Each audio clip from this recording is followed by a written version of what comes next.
አመሰግናለሁ። እንኳን ደህና መጣችሁ። በሞሮኮ በመታዘጋጀው 2026 የዓለም ዋንጫ ላይ ከደቡብ ሱዳን ጋር የመጀመሪያ ማጣሪያ ደርሶናል። ያው ሂደቱ ለወዳጅነት ጨዋታ ነበር የነበረው። ስብስባችን ወደ 4 የሚሆኑ የመንግስት አካዳሚዎች አዲስ አበባ ላይ እና ዙሪያው አካባቢ ያሉ የፕሮጀክቶችና የአንደር 17 ውድድር ተመልክተናል። ለሁለት ቀን የሚሆኑ ወደ 57 የሚሆኑ ተጫዋቾች ከፕሪሚየር ሊግም ከሱፐር ሊግም 57 የሚሆኑ ምልመላው በዛ መንገድ ነው የመጣው። አዲስ በሆነ ከዚህ በፊት በነበረው ሂደት ሳይሆን አዲስ በሆነ ሂደት ነው ምልመላውን ያደረግነው። ለሁለት ቀን በተከታታይ ተናቸዋል። 57 ልጆችን ያዝን። ዶክመንት የሚያሟሉ አዲስ የምልመላ ሂደት ነው። ናሽናል አይዲ ከአንደኛ ክፍል እስከ 6ኛ ክፍል ያላቸውን የሰርተፊኬት በዛ ላይ ደግሞ ባለው የልደት ሰርተፊኬት ላይ እነሱን ሶስቱን የሚያሟሉ ልጆች ወደ 40 የሚሆኑ ሴቶች ወደ ሴት ታዳጊዎች በካፍ ሊቀ ማዕከል የ3 ቀን ከቴክኒክ ዲፓርትመንቱ ጋር በመሆን እንደገና ደግሞ ሴቶች እግር ኳስ ላይ የሚሰሩ አሰልጣኞች በመሆን እና ከኔ አሲስታንት ኮቾች ጋር በመሆን ወደ ለ3 ቀን የሚሆን ጫና ያለው ልምምድ ሰጥተናል። ለራሻ ለነበረው የወዳጅነት ጨዋታ ያው እሱ ውድድር የወዳጅነት ጨዋታ ባለው የዓለም አቀፍ በነበረው ችግሮች የጦርነት ሁኔታ ውድድሩ ተዘዋውራን በሚባለው ሁኔታ ባለው ሂደት ከደቡብ ሱዳን ጋር ላለብን ጨዋታ 23 ተጫዋቾችን አስቀርተን መደበኛ ልምምዳችንን በመጋቢት 16 ጀምረናል። ውድድር ላይ ስለነበሩ በተለይ ሱፐር ሊግ ላይ የነበሩና ፕሪሚየር ሊግ ላይ የነበሩ ልጆች ወደ 5 ልጆች ነበሩና በ17 ነበር የገቡት። 17 ላይ የተወሰኑ ልጆች በ16 ልጆች በ16 ትሬኒንጎች ቀለል ያሉ ትሬኒንጎች ሰርተናል።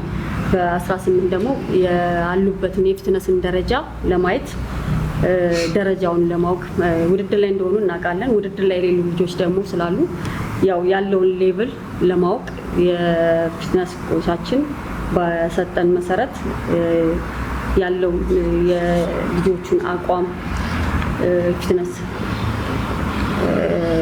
ቴስት አድርገናል። ቦዲ አሴስመንት አይተናል። የሚቀራቸውን ነገሮችን ከወዲሁ ከትሬኒንግ በፊት ተገቢውን ነገር ለማድረግ ከዛ ባለው መደበኛ ትሬኒንጋችንን ጀምረናል። ከደቡብ ሱዳን ጋር ላለብን የወዳጅነት ጨዋታ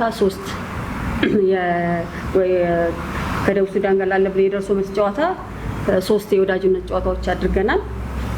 አንድ ከኢትዮጵያ አካዳሚ ጋር እንደገና ደግሞ በሊጉ መሪ የሆነውን የኢትዮጵያ ንግድ ባንክ ከዛ ከመቻል ስፖርት ጋር ተጋጥመናል።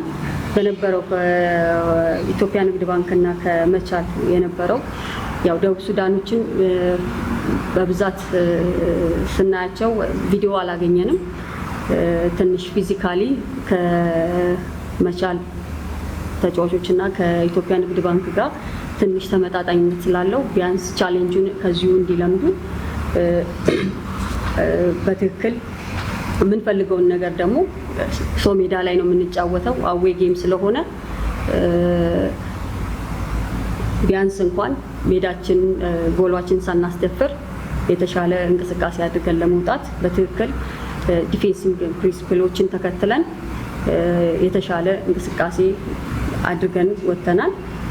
ከኢትዮጵያ አካዳሚ ደግሞ በነበረው ጨዋታ በእድሜም በምንም እኩያ የነበሩ ልጆች ናቸው። እንቅስቃሴው 4-1 በሆነ ውጤት ነው ያሸነፍነው። ከመቻል ጋር 2-0፣ ከኢትዮጵያ ንግድ ባንክ ደግሞ 2-1 በሆነ ውጤት ነው የተሸነፍነው። ግን ብዙ የወዳጅነት ጨዋታ ማግኘታቸው ልጆቹ እኛ የምንፈልገውን አሰልጣኞች የሚፈልጉትን እንቅስቃሴ በትክክል የተወጡበት ብዬ ነው የማስበው። ትኩረታችን ወደ ዓለም ዋንጫ ማጣሪያ ሆኗል። የተሻለ ነገር እንሰራለን ብለን እናስባለን። ከልጆቻችን ጋር የዛሬ የመጀመሪያው የወዳጅነት ጨዋታ ከ23 ተጫዋቾች ወደ 20 ተጫዋቾች አስቀርተናል። ዛሬ ደግሞ የመጨረሻውን 18 ተጫዋቾችን አሳውቀናል። ሂደታችን ይሄን ይመስላል። ጥያቄ ካለ? እሺ አመሰግናለሁ። ስሜ ምህረት ሁሴን ይባላል። ያው ከደቡብ ሱዳን ጋር ላለን ጌም ከኮቻችን ጋር ሆነን ቀን በ16 ገብተን በጣም አሪፍ ትሬኒንግ ሰርተናል። የወዳጅነት ጌሞችንም አሪፍ አድርገናል።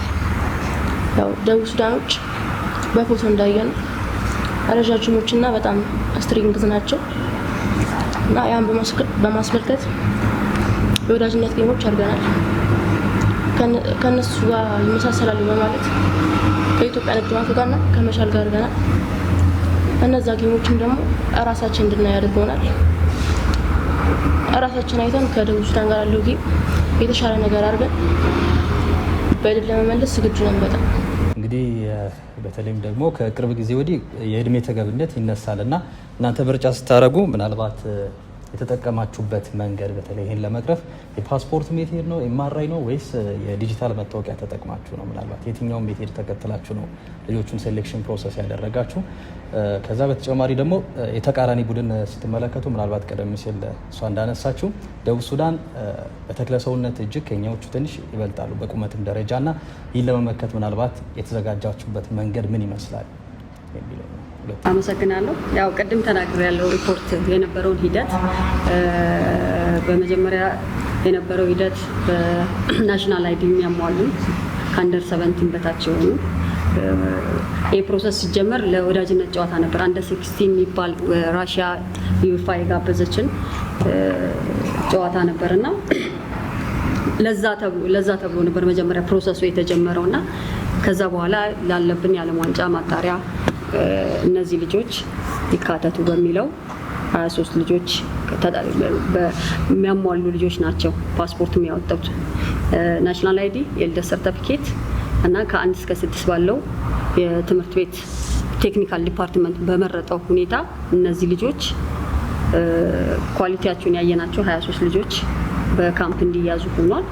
ለደቡብ ሱዳን ጋር ላለብን ጨዋታ እነዚህ ልጆች እያዘጋጀን ነው። ኦልሞስት ወደ 15ኛው ቀናችን ላይ ደርሰናል። ትሬኒንጋችን በዛ መንገድ ነው ፕሮሰስ አድርገን የመጣ ነው። ከሌላው ጊዜ ለየት የሚያደርገው ከአዲስ አበባ አንደር 17 ውድድር ላይ አይተናል፣ ከፕሮጀክቶች አይተናል።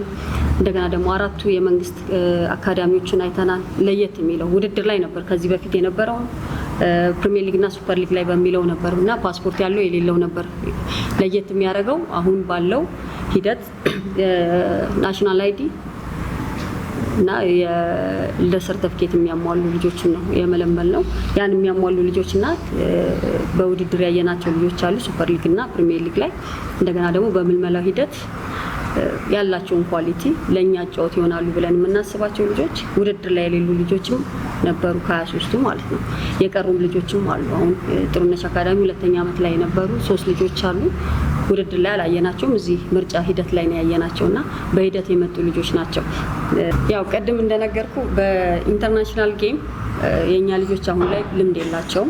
እንደገና ደግሞ ውድድር ላይ ከዚህ በፊት ውድድር ላይ አላየናቸውም። ደቡብ ሱዳኖች ያው የተወሰነ ፎቶ ነው ያየነው። በተክለ ሰውነት የተሻሉ ናቸው ከኛ አሁን ካለ ነው ከመለመል ናቸው። የወዳጅነት ጨዋታ ከንግድ ባንክ ጋር ስናደርግ ኢንተርናሽናል ጌም ልምድ ያላቸው ልጆች ናቸው ንግድ ባንክ ያሉት አብዛኛው ተጫዋቾችና ያን ልጆቹ ያን ስነ ልቦና ይዘው እንዲገቡ የተሻለ እንቅስቃሴ ካደረጉ እዛ ጋር የማያሸንፉበት ምንም ምክንያት እንደሌለ ያን ነገር አዳፕቴሽን እንዲኖር ነው። ከዛ እንደገና ቀኑ ስለተራዘመ በ2 ነበር ፕላን አድርገን ያሰብነው፣ በ4 ስለሆነ አንድ የወዳጅነት ብናገኝ የሚለውን ከመቻል ጋር ጥሩ እንቅስቃሴ ለምን ከአዌይ ጌም ነው የምንጫወተውና ምን ያህል ሜዳችን ሳናስደፍር ባገኘነው አጋጣሚ ደግሞ ጎሎችን ለማግኘት የሄድንበት ዲፌንሲንግ ፕሪንሲፕላችን በትክክል የተገበርንበት ልጆቹ ከኔ ጋር ያላቸውን ግንኙነት በደንብ ከኮቺንግ ስታፍ ጭምር የነበራችን ግንኙነት የሰራነውን ነገር ተግባራዊ ሆኖ ያየንበት ሆኖ አልፏል። ያን ነገር አዳፕቴሽን እንዲኖር ቢያንስ እንኳን ረጅም ኳስ የተሻሉ ናቸው እነሱ የሚሆኑት። በተክለ ሰውነት የኮርና ኳስ እንዴት መከላከል እንዳለብን፣ ሴት ፒስ ምናምን እንዴት መከላከል እንዳለብን እሱን ያየንበት ጌሞች ነው።